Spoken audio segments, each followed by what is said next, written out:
So Hamilton County is considering a 1 mil increase in the real estate transfer tax. Now, hold on a second. I have no idea what this means.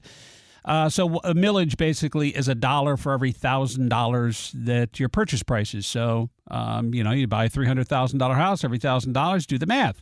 And that's paid by the seller closing. So you already have a transfer tax in Warren County and Butler County. It's about $3 per thousand. In Claremont and Hamilton County, it's $4 per thousand. And now Hamilton County wants to add another buck to that. Joining the show this morning on 700 WLW is Commissioner Alicia Reece. Trust you had a good weekend, Alicia. How are you? I'm doing good, but not good about this proposal. It's been a rough month, a rough year. I was on last time I was on. We were talking about the affordability, the SNAP benefits, and I've been out there, trying to help people. Of course, the government's opening back up, but they didn't cash out us the money. We don't have it right now. We're still operating, on a skeleton, and so we've got the 513 relief bus out there. I've been out there. We had the bus in Cleves. We're getting ready. We've been in Mount Healthy. We're getting ready to go to New Hope and Avondale this week, and Bethel and Walnut Hills, food deserts.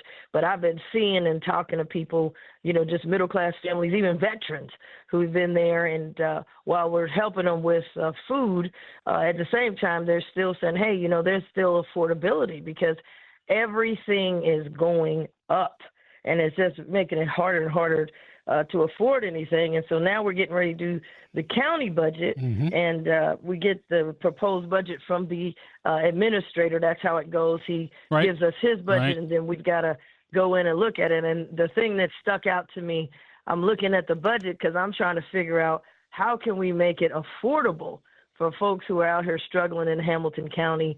The homeowners and, me, I'm trying to help grandma and grandpa hold on to their house too. When we talk about, we say we want to have affordable housing. Affordable housing is not just new housing. It's helping people hold on to the house they already have. And as you know, on this show, I've been with you. We've been fighting on these property taxes. And while, the state has, the ultimate power, they've got to come up with a better formula and how they fund public education. It can't be on the backs of property taxes. But at the same time, the county has some things that they can do. And I wanted to look at everything we do. And one of those things was the 30% they promised. The voters went out, voted for 2 stadiums. It's the only time the voters got to vote on this. And they voted, and they were told that they would get 30% property tax rollback for the county's portion. And since I've been there, this is my 5th year, only my 2nd term. I've been able to get it done, a couple times. But every year we got to fight for it. And then this new bingo deal. Yeah, this new bingo deal, $300 million guarantee to the Bengals. But in there's no guarantee to the homeowners, as I was telling you. And in this budget, the administrator only recommends about 4.5% rollback. Now, we went from 30 to now he's recommending single digits for the people. And then on top of that, if you try to sell your house, then they want to add another tax to the closing costs. So this is just the craziest thing. And then we talk about taking $1 million that would be generated from this extra $1 per thousand, which is, that's a lot of money. That's not a small chunk. Sure. And we already had 4. Now we're going to go to 5. And that extra, he said, put toward CDF, who does affordable housing. We did $60 million toward affordable housing when we had the American Rescue money. That was a one-time thing. And we've been doing a lot of good things with housing. We just broke ground on one of my major initiatives, was also having housing for people with disabilities. We broke ground just last week at Coleraine Township, which I'm happy about, with LAD, where we're going to have smart homes. But we want to make sure that, again, affordability is also new homes, which we've supported. But now we got to make sure also that the people who already have a home able to keep their home. And I saw the Inquirer doing a series, and I know some of these faces of men who own their homes. One of them was in Madisonville, worked, paid his dues, he retired, and now he's going to lose his home because the property tax is about to make him lose his home. Horrible He's talking about being, it's horrible, isn't it? Terrible. So we have to be mindful as we're going into this budget. We can't be robbing Peter to pay Paul. It feels that way. Robbing the homeowners. Yeah. Well, let me set this up, Alicia. Get a guarantee. Alicia Reece, Hamilton County. Come here. Let this because in the intro I said, you already have property tax valuations skyrocketing. You mentioned the rollback on it this year. Who knows what's going to happen next year? Probably not. We'll see. But Warren County, Butler County, about $3 per $1,000 worth of house. So $300, $300,000 house, right? That's how millage works, called millage. Claremont County and Hamilton County, not $4. Y'all want to add another $1, so it'd be $5. It'd be the highest tax around in the tri-state. And so that $300,000 home will cost about $1,500 at closing. Same house in Warren or Butler County is $900 on top of the property taxes as we've been talking about here. So what am I getting in Hamilton County that would cost me 2/3 more in taxes?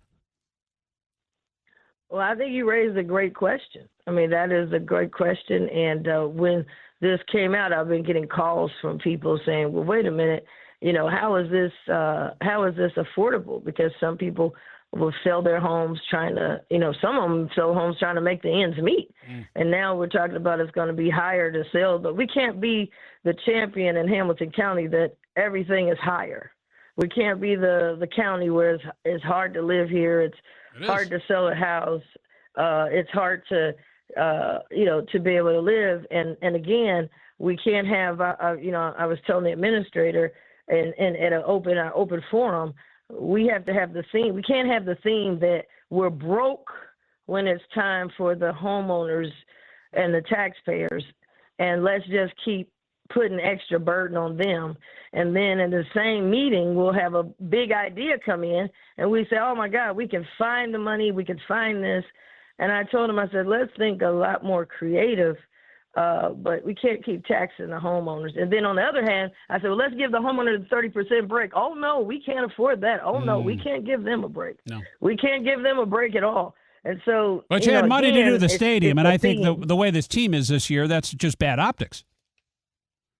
Well, yeah, we're giving them guaranteed. What you say, $300 million guaranteed. And when you look at some of these other deals I'm starting to see, you see Denver, you see some of these other, the trend is not the trend we have. The trend of these NFL stadiums, the owners are putting in a lot more money because they know that the taxpayers are not putting up with it. You saw that in Kansas City. They put it, they won the Super Bowl, they put it on the ballot, and the people said, we'll give you a parade, but we're not going to tax, we're not going to increase our taxes. We'll give you a parade though. And so if you look at Denver, you look at all these other teams, when they're doing these new deals, they're including the taxpayers, and in terms of a break for the taxpayers, they're putting up their private money. You look at, some of these other teams, and you look at us, and we're still stuck in the old way where the taxpayers are on the hook, bear the brunt, and we don't even have to guarantee they don't even have to guarantee a winning product. So $300 million guaranteed in the budget, and the administrator will say we have to do that. And then when I say, well, what about the homeowners? Well, no, we can't. We're only going to do 4% when we were supposed to get 30%. And then they say, well, that's not fiscally, responsible. But I said, well, why is it not fiscally responsible for the homeowners to get a break? I mean, we are in an affordability fight right now. Sloan, like you said, all these things come together. It's not like a one thing. Now you're talking about if I sell my house, I got to pay more than like you said, other counties. Surrounding counties, right. And it's people go, okay, $300,000 house, not okay.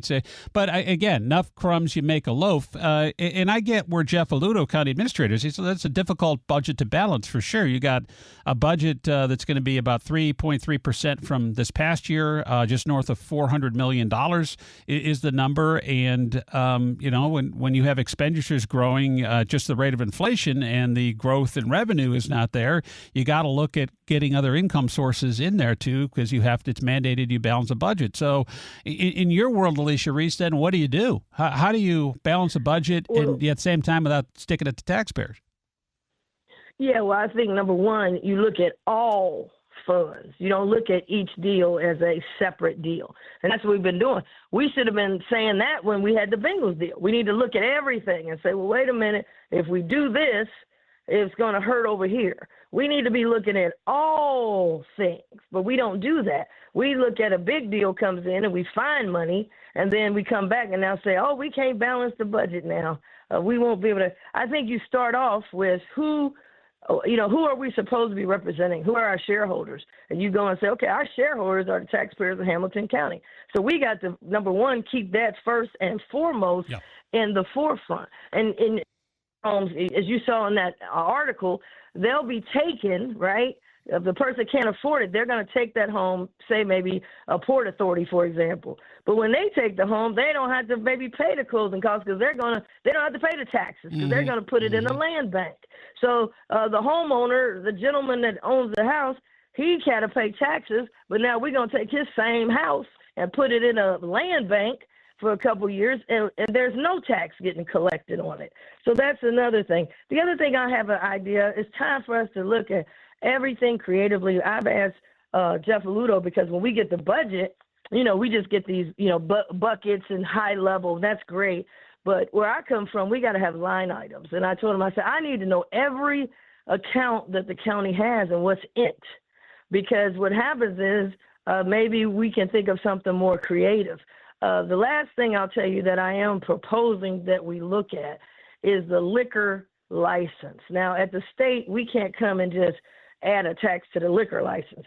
But what we could possibly do, for example, that site where the Millennium was, and they're going to make that a ice skating and, free entertainment and all that. Yeah, it's nice. We don't get any money off of it. No. I said, why don't we get the liquor license as a county, which we can do, and then we sublease it. And people do this all the time. And then that can bring in additional revenues, not just at that site, but look at other things that we own, and let's come in through that. We've got to, instead of taxing the homeowner, we could come in with those kind of things. We spent $50-something million to buy it before I got there, and we're not making one dime off of it. Yeah. It's just an open space. So that's one of the ideas. I said, we got to think creatively. Don't tell me when you bring something, don't bring it to me and say, oh, we've just never done it. First of all, let's see, can we do it? We've got to do, we're in some desperate times, and we need to be thinking a lot more creative and not just giving away the house on all these different deals. Because if you look at it, some of the new housing that comes in, there's a tax abatement. But the person that's been there 20 years, they get a tax increase. And they're getting ready to do another reevaluation, and they said property taxes are going to go through the roof. So I'm saying all hands on deck. Good. It's not good to get more people or people who would sell normally and move and get new blood in there. That's not happening. But relative to this, and by increasing the millage to $5 per thousand, Hamilton County making it by far the most expensive in our region.